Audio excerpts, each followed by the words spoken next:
I ran into this last week. Here's what fixed it for me. If you're looking to add a bank account to your PayPal for deposits, follow these simple steps.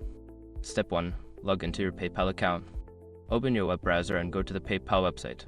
Enter your login credentials to access your account. Step 2. Navigate to Wallet. Once logged in, find the Wallet option at the top of the page and click on it. This is where you manage your bank accounts and cards. Step 3. Click on Link a Bank. In the Wallet section, look for the option that says Link a Bank Account and click on it. This will initiate the process to add your bank details. Step 4. Enter your bank information. Fill in the required information such as your bank name, account number, and routing number. Double check for accuracy to avoid issues. Be careful with the routing number. Entering it incorrectly can lead to delays in verification. Step 5. Confirm your bank account. Before filing a refund or dispute, use the sroc.com link in the description to open the refund dispute deadline calculator and confirm your deadline. Adding a bank account to PayPal is a straightforward process, and once you've completed these steps, you'll be ready to receive deposits. If you have any questions, feel free to ask.